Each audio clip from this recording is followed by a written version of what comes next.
Thanks for tuning in to the World XP podcast. If you're enjoying the content, please drop us up, drop a like, and let us know your thoughts below in the comments. Also, please consider supporting our podcast via the link below. It really helps us out.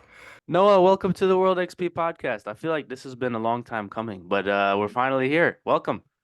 Thank you, Eric. I'm happy to be here.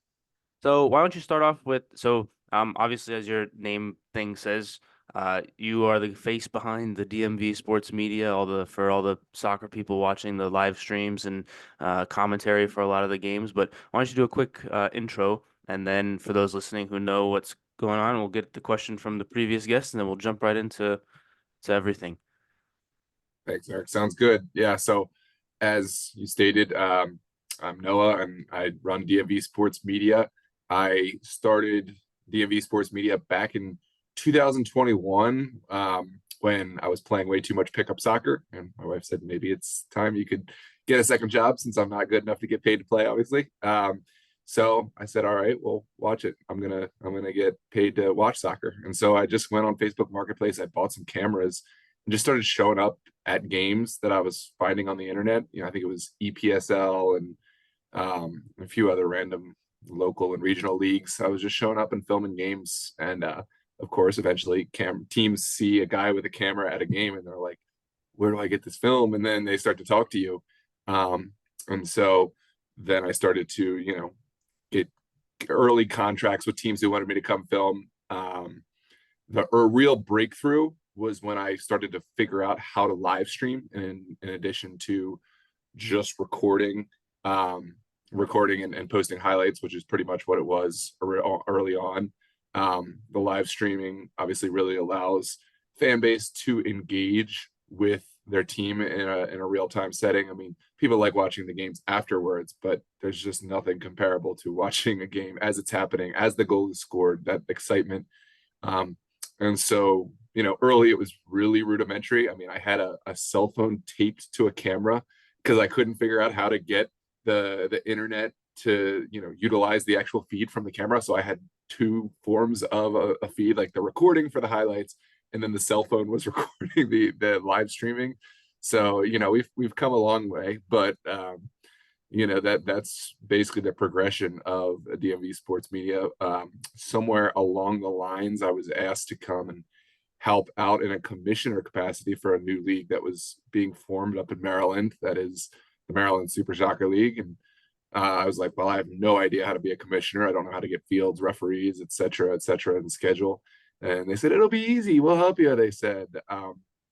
And it was not easy. And I got some help, but probably not as much. But I've really grown to love it. And, I'm still running the Maryland Super League. And of course, now we've started the Virginia branch, the Virginia Super Soccer League. So now it's growing into kind of a regional league. And of course, all of those matches are live streamed.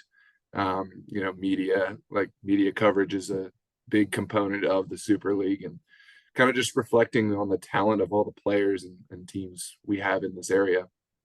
Yeah, I think we are definitely blessed. I had a friend, Zach. He lives in Delaware, and he would fit in well to the level of these leagues. But in Delaware, there's nothing like that. So he was always going on different trials with NISA teams and stuff, and he just stopped playing because he was like, and that sucks. So we are definitely lucky to have it here. So the question from previous guests at the time of, yeah, this will be out in order. I don't know. Sometimes I record them out of order, or out of chronological order. But this is from a guy named Dr. Fred Mednick, who founded Teachers Without Borders, which is a global organization to kind of like give teachers the support they need. And it all started off with the question, what's outside your window? And it's more of a figure, like metaphorical than literally like, oh, there's grass. But it's like, what's outside your window? And then the follow-up was, what would you like to see outside your window? So in the world, I guess. Wow. Let me take a moment to consider that question. Yeah. It's deep and profound. What is outside my window? I am going to contain it to the soccer landscape, because that's primarily what my subject matter is. Right now, I see a lot of issues in the soccer landscape, especially on the professional level. If anyone follows me on Twitter, maybe first don't follow me on Twitter, but second, you'll see I've deeply displeased with how the US Open Cup, the most historic, soccer tournament in the nation, has been handled, both in media coverage and, the rules of how MLS is allowed to participate or not participate. And then the MLS unwillingness to kind of participate with, any other league, lower leagues, with the exception of using them as a farm league. I have a big problem with that. I think the NFL and MLB and NHL model is fine for those other sports. I'm not trying to revolutionize all sports in the United States, but I don't think we need to reinvent the wheel when it comes to soccer and football. In the United States, there's a proven model that exists.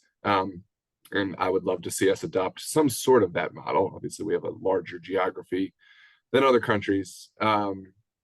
And so I'm not at a stage where I'm able to influence the larger, professional level leagues, but at the micro and the grassroots level, I do take a lot of joy in helping to grow the game in whatever small part and small way that I can. And my hope is that over time, with connecting with more teams, collecting more resources, and finding more like-minded people, we can start to affect change, initially at the local level, and eventually, who knows, maybe take it up and start to grow into some of the higher level leagues and competitions.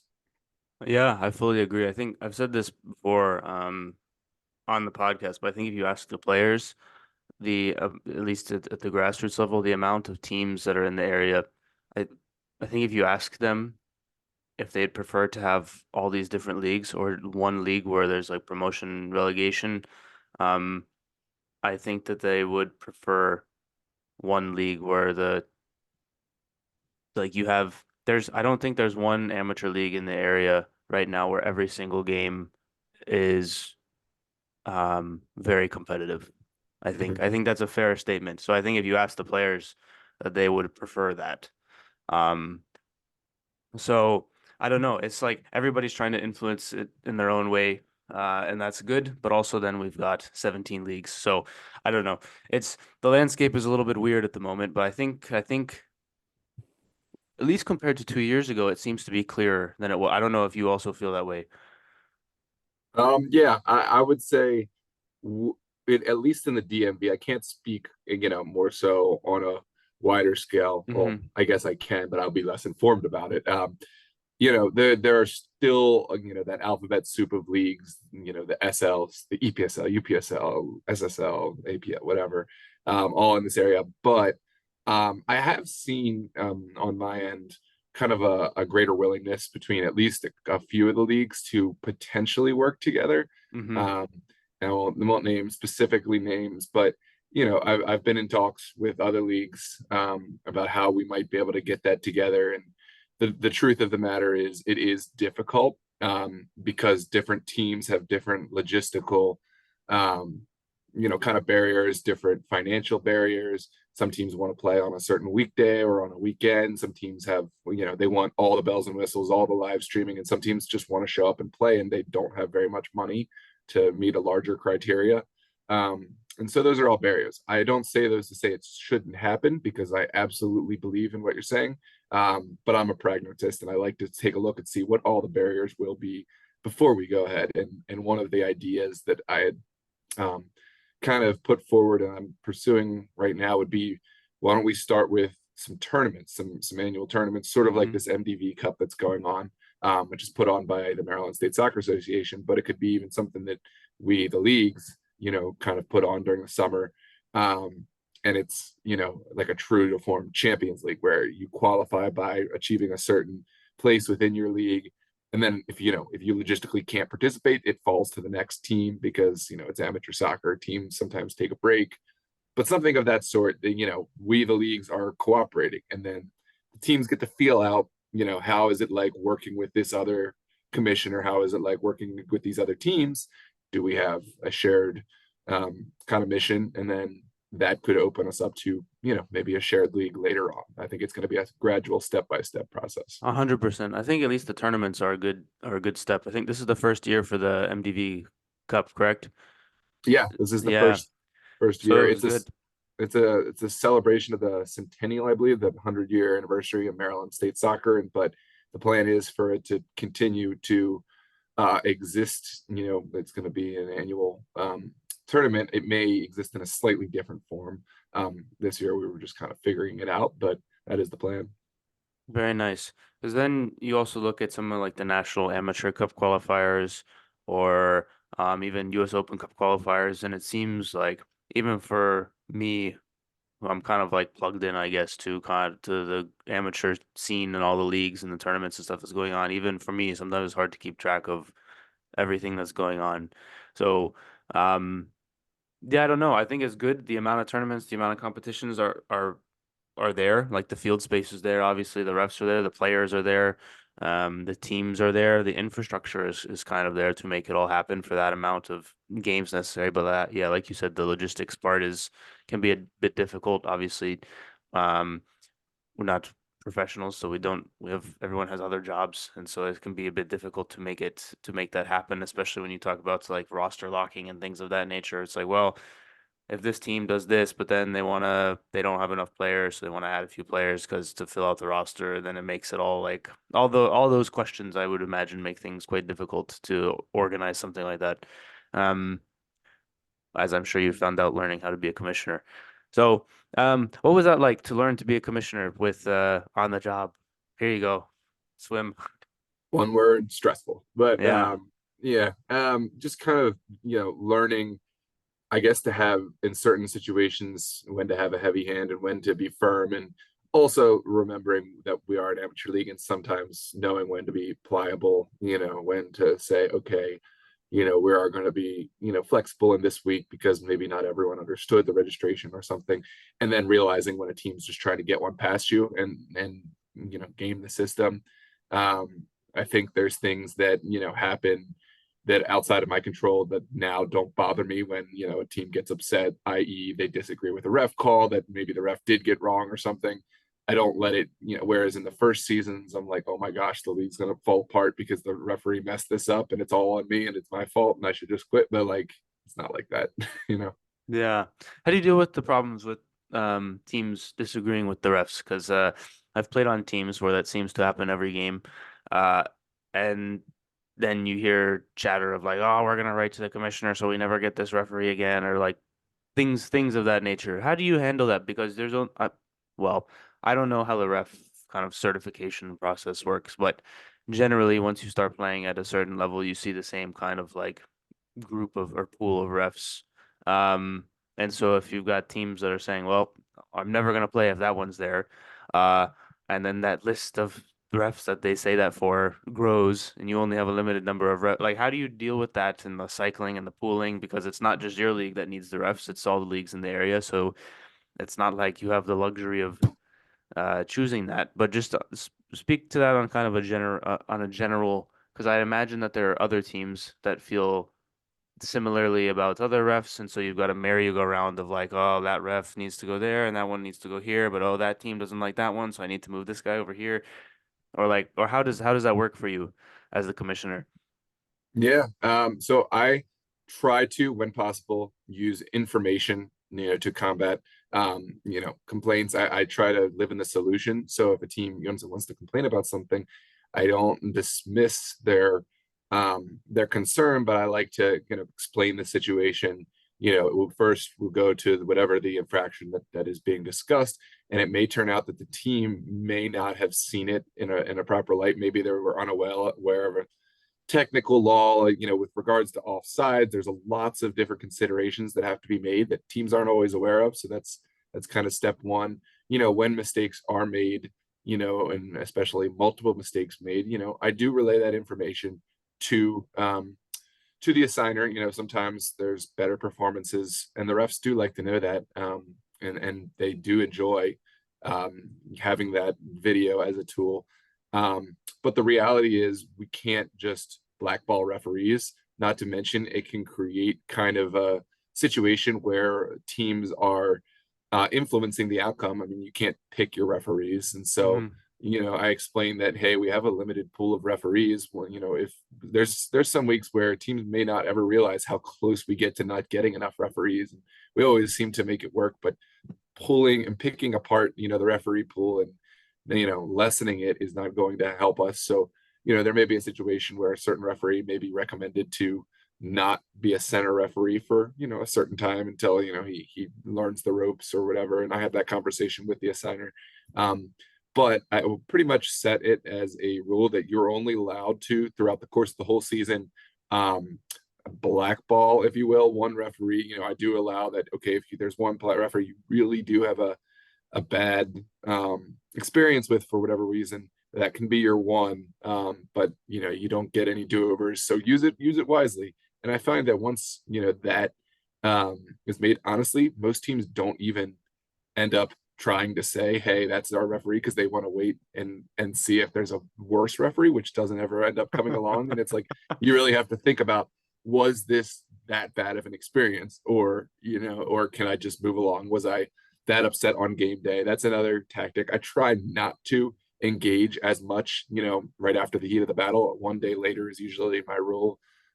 Sometimes I do a better job of that than in other situations, but usually you find if you wait a little bit, teams are more willing to calm down and see it from a more unbiased perspective. Whereas at game day, we're fired up, we're feeling the warrior spirit, and you don't want to have that conversation then.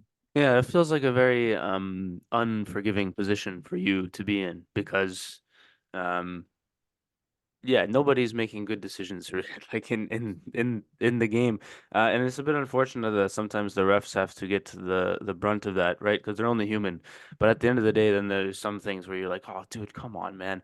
And it's like balancing that out, where it's like, all right, ref made a mistake, that's fine, we move on to where the reaction can get bigger. It feels, I don't know, for me when I'm playing, like I try to have that understanding. It's like, all right, ref probably didn't see it or whatever. Um, yeah, it's tough. It's tough for sure. And then for you to have to be mediator all the time, it feels like very. That was one thing where I'm like, I don't know. I'll stay over here, and you Yeah, guys yeah. you guys could complain about it. Because it's at the end of the day, it's like it's amateur soccer, and we all love soccer. But it's not that deep, and it's like it's not like there's a gazillion dollars on the line and whatever else. So I don't know. That's just how I feel about it. But you have to take that in the face a little bit, which I imagine is not the most fun. No, it's not my favorite part of it, but I will say I think it's gotten better, just accepting that I can control what I can control and can't control. And I also want to say I think we do have a great pool of referees. I've seen Hmm. uh lesser pools, we'll just say that. And I think it's one of those situations where you don't really know what you have until you see a worse version of it. And I think we've got an excellent pool of referees here that they do want to do a good job. I think sometimes the accusation gets thrown around, oh, they're just here for the money. I mean, if you look at the pay breakdown, it's not that much money. No. And they're not doing it because they're paying off their mortgage and their their kids college tuition. They're not making that kinds of money for amateur games. They're doing it because it's their craft and they treat it as something they want to get better. I listen to those conversations between the refs before and after the game. They're there early, sometimes earlier than the teams, discussing how they want to approach the game. They're there reflecting after the game, and they always are asking for the video links to see how their performance was. So my I guess I would implore teams to consider that and have a little compassion for the referees in the situation, because there's always a bad apple, but more often than not the referees are trying to do their best, and so they want to do a good job just like any player does, but they make mistakes just like any player does. 100%. And those are the things that's one of the reasons why I wanted to talk to you and have that be illuminated for people, because I feel like people don't really consider it that much. I do. Shout out to Josh. I love Josh. He's a great ref. Yeah. Um, but yeah, I feel like people don't really consider it. And like I've noticed that the refs are there before the games. And even when I was playing arena, I would have conversations with refs before games. And most of the time, like even if they don't really agree with what you're saying, if you approach them in a way that like where that makes sense, they'll listen to you at least. Mhm. Um, and sometimes you don't get the call you want as the player, but that's all right. But it's like they're approachable, and it's like as long as you like, hey, this guy did this thing, can you watch it next time? And if you say it like that, most of the time they'll be like, yeah, sorry, I missed it. I was looking at some other thing, and then you move on, and it's and it creates that. um the relationship where it's like when, at least for me personally, when I feel like when I actually get a little bit heated, which doesn't happen often at all, but then I feel like at least the refs that I know or have spoken to kind of have an awareness of like, oh, he doesn't normally get like that. Maybe something happened. It's like the boy who cried wolf type thing. Yeah. If you're always complaining, then you're never gonna get the one that you want. And so the refs have to consider all of these things all of the time, and it's a thankless job for them as well. So I Yeah, don't know. absolutely. And I get it too. I've been a player who's gotten angry. I'm not saying, it doesn't happen, but having that self-awareness to maybe calm yourself down and then maybe at some point later in the game say, hey, I'm sorry for what I said earlier. I was, upset and, I wanted to defend my teammate or whatever the situation was. And then just, have that human compassion to go and say, hey, I respect that you're another person out here doing his best. Sorry for what I said. And the referees are gonna be like, dude, you're a competitor. I get it. Like as long as you're cool about it, it's okay. We have those moments. They're not that thin skinned. They're used to putting up with a lot of abuse. So Yeah, I think they're I pretty. didn't expect us to spend 20 minutes on refs. So not, but okay. So you started the company in 2021, and you figured out the live streaming part. Was the technical aspect of making sure that the audio quality, or well, I guess audio came a little bit later, but the video quality, um, was that like a step by step, or were you doing videography stuff prior, or was this all brand new to you? And it's just like, let me figure out a way to get the game onto a screen somewhere that people can watch it later, or were you doing stuff with video cameras before? No, it was very. I won't say I've never, because back when I was playing many years ago in high school and trying to get recruited for college, I did have cameras. And I think my dad or maybe a parent on the team would film, and I did have a little bit of experience with whatever technology was available back then, editing highlights and the like. But I haven't done that kind of thing for 11, 12 years, and so it was just an idea. I don't have any background degree or anything with videography. I was just kind of figuring out, what it would be like. But I do have the advantage. I always liked watching highlights from the Premier League. I liked watching amateur games when they were available. So I knew what I wanted to see as a fan. And then part of the benefit of just going to fields and filming games for free was I didn't have that pressure of needing to do it for money initially. So I was just kind of figuring it out and experimenting with different cameras and different angles and different tripods, etc. Kind of the innovation was early, just figuring out whether to have a camera, on a regular tripod, or then I later invested in like this tall 20 some foot, tower that I control, and I still have a couple of those towers. But an ideal situation is, having a press box where you can, sit and kind of manage all the gizmos, because I also control the replay and I do the commentary for most games, and it's a little difficult when you have like this tower tripod. It's like you can only do one or the other. I could and do sometimes have like a team where it's me and a couple other individuals, but that's a higher budget thing. Obviously, you've got to pay each person, and usually for the amateur scene, I think one person is enough to handle it, and that's where we kind of fall with the budget. But you're right, the commentary was much later. I did try it early on when I was filming games, but I was like, oh, this will be easy. I can talk about soccer, and immediately realized it's not so easy. And I will credit you with bringing that idea back, because I remember in the beginning of the Virginia Super League, yeah, you were like, well, it would be great if we get some commentary. That would be, make it so much better than just like a kind of a audio-less game. And I was explained all the reasons why it would be difficult. But once I started thinking about it, I was like, I could try to do this. It's not going to be Yeah. great, and it was a little rough, but I think that it's come a long way since that moment. Yeah. Well, that idea wasn't even out of like oh, it would be great, because often I watch the game like when I'm watching for like to watch back a performance or something, or for tactics or whatever. Often I have it on mute anyways, not because I dislike your commentary or anything, but it was more like I had a friend who was trying to get into this, like the commentary. He was doing commentary at his local college or whatever, and I was like, that would be a good idea for you to bring in um somebody from Mason who's doing like a sports journalism major or whatever, or wants to become a commentator, and it's like it could be just an easy way to add something. And then also the Christos guys, in USL2 were doing it, and I was like, oh, that's interesting. Um, Yeah. that and the scoreboard and the time where the time is much like cleaner now, and Oh I yeah. think compared to like the whole operation just seems like it's growing, and you can see, at least for me, paying attention to what you guys are doing, um the steps that are being taken, at like it seems cleaner, it seems more professional. And then and the replay feature as well, you're like continuing to add more and more things and cool things in there, and it just looked like, yeah, for what I first, when you had the time as just like in the top right corner, and it was just like only in white numbers, Yeah, and that was the score was kind of just like there a little bit with the three-letter things compared to what it is now with the league logo and the color scheme and everything. And I know it's more work to do the overlay and stuff because I do it for myself for the podcast and other yeah. things. It like takes a little bit of time, but the product is like now it's, yeah, good job, man. Thank you. Appreciate that. Yeah, no, it's earlier we were just like, I think it was the timer is a video from YouTube that I just like downloaded the video and just threw it up on the Yeah, screen, and yeah, that makes sense. the text is just a text box, but and then I had like boxes of black or white behind it that were like just for contrast. But Hmm. yeah, no, this current setup is much better.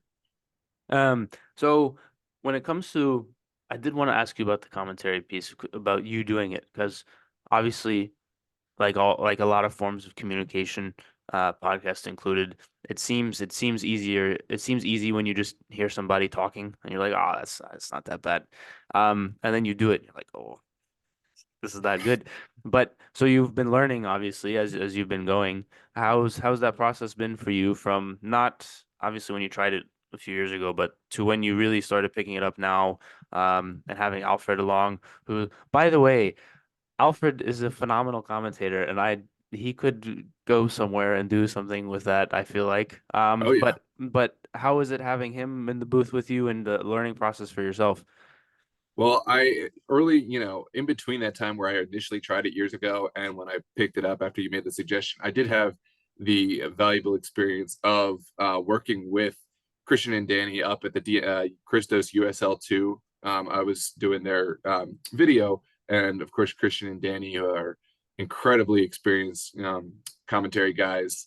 They do a lot of D1 games and across different sports. Seeing how they work really kind of helped me, even though I wasn't participating in the commentary at the Christos games. I was always there listening, just on the video, and how they kind of worked play by play and color, together. And then when there was just one of them there, how the one would just pick up, and how they would prepare before the games going up. And, it's, getting the right numbers, trying to collect a little information about the players, where they played at university, et cetera, et cetera. All that kind of informed my later, current work with where I now do the commentary. It's a lot easier with teams that I'm familiar covering. I mean, in the beginning of the season, you'll hear it's a little rough when I don't know certain teams, certain players, but as the season goes on, by the end, usually I'm able to identify players without having to like look at a cheat sheet, which, as you can imagine, is very difficult when you're holding onto a camera, working the studio with a replay, and you're also trying to look up on a phone or a piece of paper who someone is, because by the time you find the person, the play is on to the next, and it's not really even worthwhile. Those are all kind of steps that I was able to take forward into taking the commentary, the current iteration, and also just accepting the fact that some commentary is generally better than no commentary. And so if I can at least just get the goalkeeper, the top three players, maybe defensively, the top three offensive players names down, and that'll serve as a building block until I can kind of get all the players' names, on the field. And then that way at least there's something, coming in. And a lot of these teams are not used to even hearing any commentary. So if I can start with that and then build into it, it's better than just not doing it at all. Yeah. How'd you find Alfred? Alfred contacted me. I mean, uh, I reached out to different universities. I put something out on social media, and of course, all the games are, they live on YouTube after the live stream ends.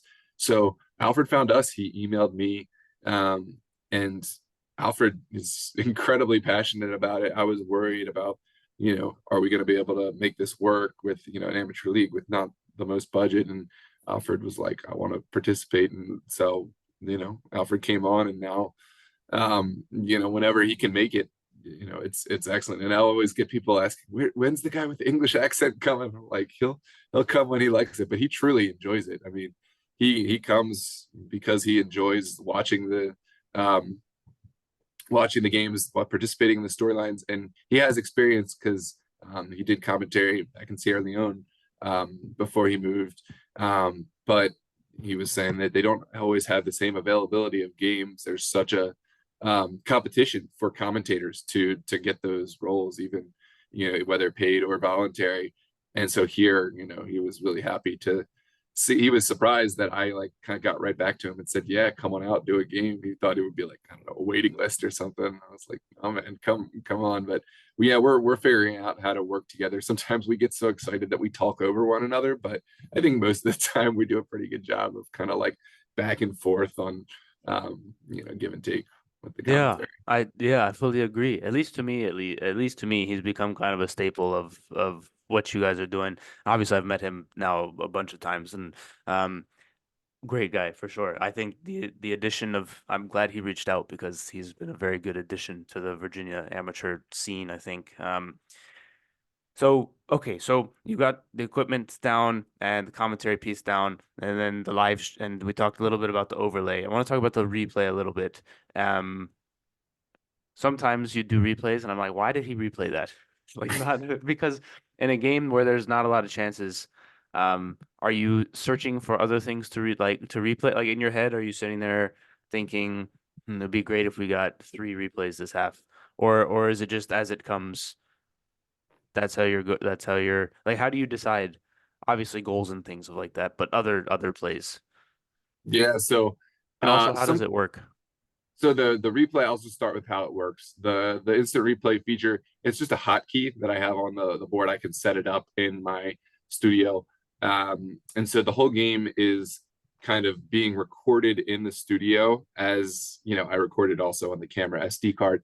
But it's only remembering the last 10 seconds. So when I hit the R key, which is my little hotkey, it saves the last 10 seconds of the recording, and then it sits there, and then when the ball goes out of bounds or whatever, I hit this other button that goes and plays the replay.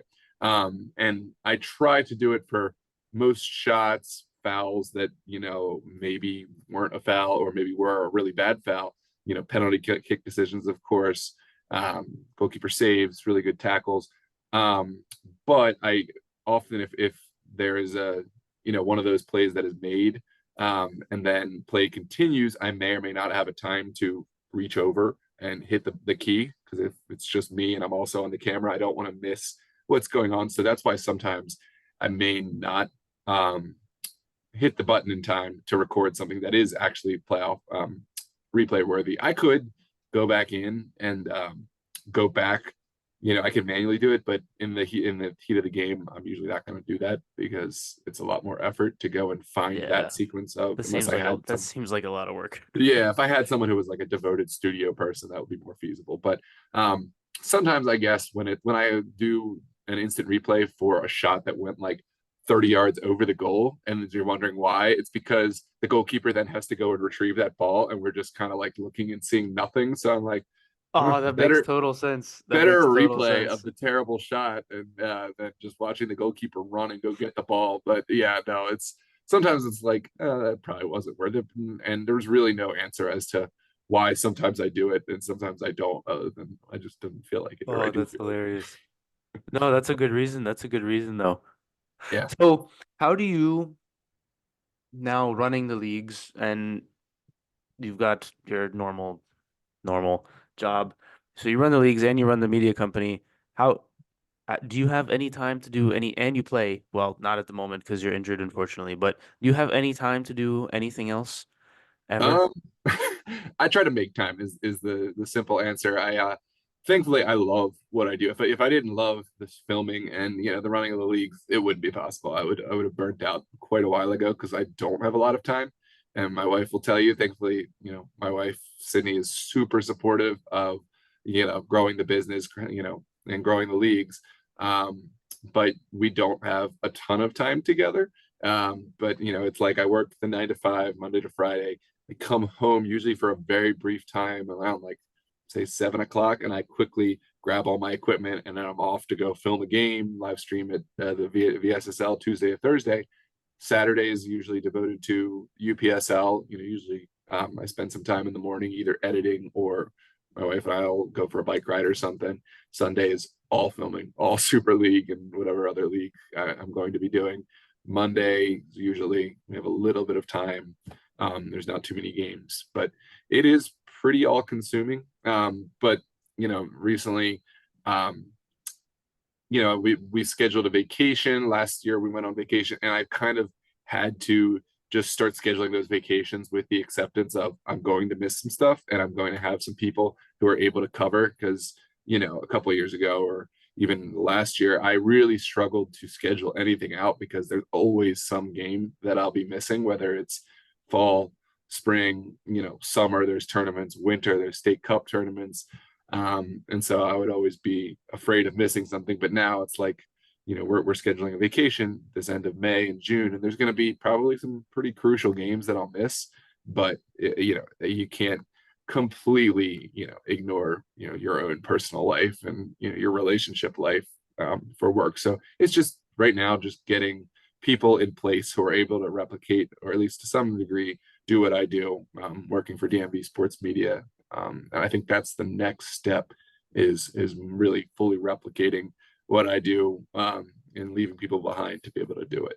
Yeah, I'm in the same boat a little bit when it's like, hey, time to get away for like a week, because I haven't, and then I have like the same as you, I haven't done it. We haven't done it yet because my wife coaches volleyball as well. It's like we're always gonna miss something. And same as you recently, we're like, well, yeah, we're just gonna miss some stuff. Oh well. It's like, Yeah. it is a bit hard because growing up is like if you've committed to something, you should see it all the way through, and then it's your life changes, and it's like, well, can't really, it's not feasible anymore. If you want to not drive yourself insane. So, but what's the future looking like of the business? Of obviously you said you maybe having some more people that can replicate what you do, but you're starting to expand. I think your services have been provided for, off memory, at least like 10 or 12 leagues and tournaments, if Yeah. not more. I Um, oh, so if sorry. there's more of you, then the services can increase and the quality increases, right? Everything, when you bring more money in, you can get some better cameras or get some editors to help with the overlays and the logos of different things, and all that stuff can increase. So, what's the future looking like for you and also for the super leagues? Yeah, that's a good question. I think short term, what you just spoke on is exactly what I'm looking for: more camera operators, more commentary providers, guys who want to own their craft and and learn how to do the commentary. It would be great if I can find some people who are able to operate a camera and do commentary, but that's probably something that would be learned rather than just a skill that most people have. My wife is helping me outsource to bring in some people who can help with the video editing at a cost that is sustainable with my current budget. And I tend to, not to say I don't have a long-term plan, but I tend to react to react to the market and what's kind of in need. As far as the Super League, we are trying to strengthen kind of the bond between Maryland and Virginia Super League into those teams playing one another, so it is kind of more of a regional thing, not during season, but in postseason, having those leagues play one another. It's always exciting having the top teams from Virginia, be it Virginia Dream versus Steel Pulse, or now there's Christos up north. Arlington just joined in Virginia. Imagine if maybe in a year we were able to have like a 4-team Christos, Steel Pulse, Arlington, Virginia Dream, cross play in a playoff series. I think that would be really interesting. One thing I didn't mention earlier about the Super League, and you know this, but maybe some don't. It is entirely a democratic league. So while I am kind of the servant of the league, I help, facilitate all the logistics, but just facilitate the meetings. I don't actually get a vote in league matters, and I want it to be that way because the league, it's the team run league, and that's how it was founded originally in Maryland, but now in Virginia. And it's kind of a safeguard for me because when teams turn around and say, "Why is this the policy? Like this is stupid policy," I said, "Well, if you look at our bylaws, you'll look and see I don't have a vote on league matters. So this is something you'll have to take up in the managers meeting." And so I kind of let the teams vote on that. But of course, I have an influence. Of course, a lot of my suggestions are, listened to by the managers. And I think just growing right now in Virginia, our biggest impediment is field space. So we're working on that, and if we can find more field space, higher quality fields that are accessible to all of our teams, that'll allow us to grow. I think a second division is a must in Virginia, the way we have it in Maryland, because as we talked about earlier, promotion relegation is a huge component of making sure that the best teams are playing against the best teams, and it needs to be a merit-based system. So that's kind of my short-term goals. That makes sense. Have you, in terms of the interplay, have you considered like a League Cup or FA Cup style? Like I know you said not during season, but eventually during the season where you would draw like out of a hat or whatever, and you'd have every 3 weeks or whatever, it would be like round of 32 or however many teams it is, and everybody's in there, both from both leagues, both divisions.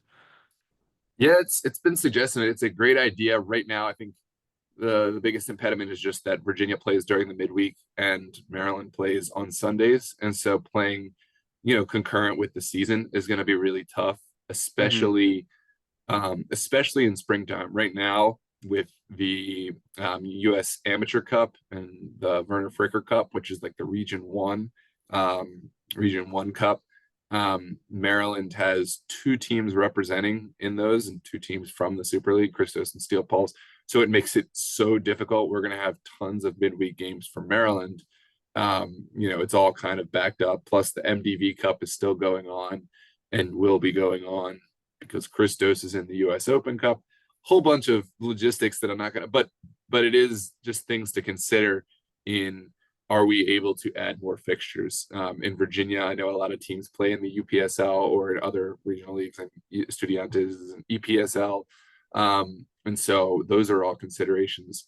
If we had teams that were like, we're just a Super League team and that's all we do, not saying that they should or shouldn't do that, but I think it would be more feasible to put up like an FA Cup style tournament. But right now, I kind of have to use what time and availability the teams have given me, and so right now it's probably not possible, but I think that is a great idea. You're not the first one to say it, although you may have recommended it way before, and maybe I'm just thinking of you as the one who initially recommended it. Maybe it could have been me. Maybe, yeah, I but don't know. I throw ideas your way all the time, just as like, oh, whoa, what if? no. Here's what happens. It's the same way with my wife. She'll come up with an idea. I'll explain all the reasons why it can't happen, and then I'll think about it, and then I'll be like, "That's something actually we need to make happen." So I may say no initially, but it's there. The idea is in my head, and so I will definitely be trying to figure out if we can, find a time where that's possible, or maybe play it after the season. I don't know, but Yeah. it's a good Because idea. it's interesting, like you mentioned, the Maryland teams are in different situations because obviously the Virginia one is in midweek, but so a lot of them play UPSL or different leagues during on the weekend, and then in Maryland it's the other way around where they play the Super League on the weekend and then in different cups during the week. Um, I wonder. Yeah, that is probably not. It's like it's difficult because all the field spaces and then some of the leagues that have already been established in, I think there's a lot more leagues in Virginia than there are in Maryland. But also you've got the UPSL division in Maryland that like I don't know, it's like there's in my head there's a way to make it all work. But the cooperation and obviously that would need to be it's a lot of work to get all the different people and to agree on things, as I'm sure you know. Um, Yeah. how, And how you, go ahead. sorry, I was gonna say, as far as like getting the actual UPSL, like the teams to work together, they're always receptive. The UPSL league, less so. They kind of just do their thing and they schedule what they're gonna schedule, and then they're not really willing to work around anything else. Even US Open Cup, I think I've seen times where teams have to play back-to-back US Open Cup and UPSL matches. So that's kind of a huge impediment, but UPSL the is the in kind of league right now. I'm not going to say whether or not that's a good or bad thing, but it does make it difficult to work around. Other leagues are willing to, say if it was just to give an example, Maryland Super League and APL, and there was a cup tournament that we had scheduled. Of course, we're going to give a bye or whatever to our team that's playing in that because we want them to do well. APL will probably do the same, but UPSL will be like, nope, you better be here at 1 p.m. on Sunday because you're playing, and I don't care what else you got going on. So Yeah, do you ever, when you're deciding what games to film, have teams, like, do you try and make it even throughout the season? Like each team gets however many games ish. Like, obviously it's not going to be exact, but do you have, obviously if you've got like a Steel Pulse Christos game, you're going to want that one to be filmed.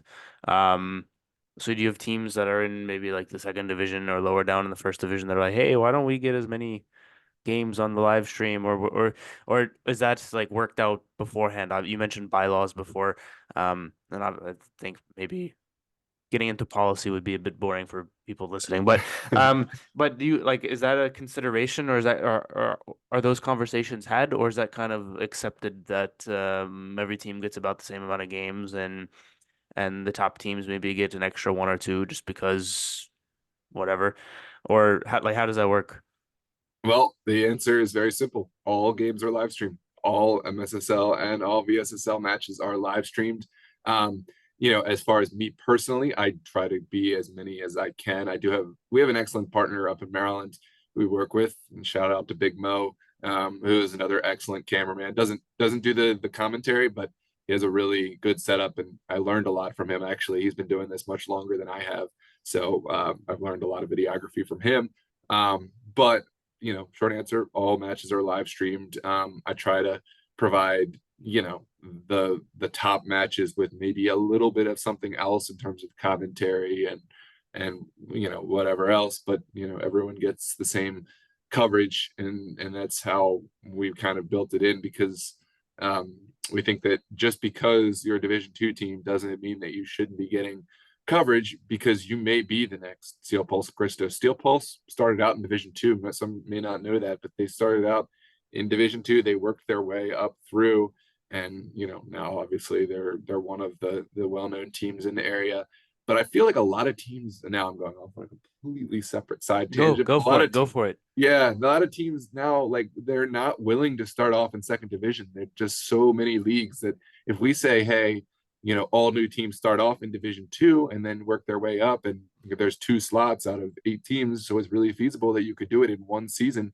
They say, oh no, but like the UPSL is just going to let us right in, or not just any league. It doesn't have to be UPSL. Any league is going to they'll let us into their first division. So I think we're going to go do that, and then we're left with no recourse other than to say, well, should we just not have a Division II, and then we'll get more teams, and that kind of undermines our principles. But that's of course not what we're going to do. We're going to hold firm. So we do miss out on a good amount of teams, because whether it's their own decision, that the managers, or maybe the managers are like, look, we'd love to come in, but the players just won't play for a Division II team. And that's an unfortunate situation, because it makes it really hard. And I know when everyone talks about having this integrated system, of all the leagues working together with multiple stratified divisions, that's a reason why, not to say it wouldn't work, but something we'd have to overcome is this opposition to playing in lower leagues by teams and by players, that hey, you have to work your way up rather than just being there. Because I'm sure you and I both know there's plenty of teams in different leagues, in each league, that don't deserve to be a Division I team. Like, not to say they shouldn't ever be, but they're not at that level yet.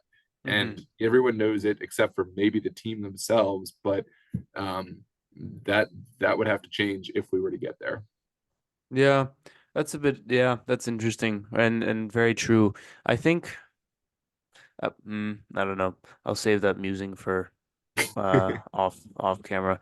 Fair enough. Where can the people find you and support what you're doing and all the leagues? Where should they go if they're interested in checking it out or supporting? First and foremost, follow DMV Sports Media on YouTube or subscribe, and you won't regret it. I mean, if you're in any small capacity, you like watching amateur, semi-professional games of all leagues in the area, subscribe and you won't regret it. We cover, as you mentioned, like 12 to 15 different competitions. Probably will be more by the end of this year. UPSL, EPSL, VSSL, MSSL. Yeah, I'm not even gonna name them all, but it's a lot of leagues, and we're always streaming something, throughout the week. Tuesday, Wednesday, Thursday, Saturday, and Sunday. There's games pretty much every week throughout the season, sometimes more days. And so, subscribe to us there. DMV Soccer Videos on, excuse me, on Instagram. That's where we post the short form highlights of all those games that are live streamed. So if you don't have time and you just have 60 seconds, 90 seconds, just pop on DMV Soccer Videos. On Twitter, it's media_DMV, media DMV.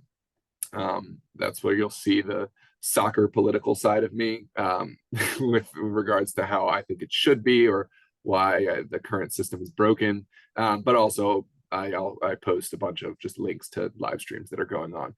We are working on a new website. I do have dmvsportsmedia.com, but don't look at that right now. It's not the best website, and it's not going to give you any more information than the social media, but I am working on having that website built up so that in the near future, DMV Sports Media will be a spot where teams can book, and see my availability on a calendar with, costs, testimonials, past games, and see, a page where like whatever game is going on live is there. But for now, you can just see all that on YouTube. Is pretty much the best way to find a portfolio. But yeah, those are for DMV Sports Media, and then of course, for the league, there's follow Maryland Super Soccer League on Instagram, and then Virginia Super Soccer League as well. They both have accounts on Instagram. Any last nickels for the people, or any takeaways that you want them to consider before we get you out of here? Yeah, I would. My if I had one takeaway for people to kind of consider, I would say support your local team, or at least consider supporting your local team. Everyone's so concerned with, what MLS team is nearby, assuming you're a soccer fan in the country. And some of us who are disillusioned with the system in the United States, we just support the English Premier League, Bundesliga, whatever. And I completely understand that. I understand your frustration, but I don't think that's necessarily the long-term right answer either. I think we should be supporting domestic. And if your answer isn't MLS, then maybe we consider USL Championship, USL League One, USL League Two, or, NISA or grassroots level soccer, which is what I've chosen. You're able to interact with players in a way that you won't in any way see it in any of those other leagues. I mean, in our live streams, for instance, you may have one of the players for one of the teams getting subbed off and then logging in and speaking to you. It's just a really unique atmosphere, really unique kind of subculture that if you haven't checked it out yet, I would really recommend just giving it a glance and seeing if it's something that you might want to be part of. Yeah, couldn't agree more. Well, because I'm in it, but yeah, couldn't agree more. For those listening, thank you, appreciate you as always, and we'll see you guys next time. Peace. All right. Did I have oh wait, you already asked me the question. Thank you.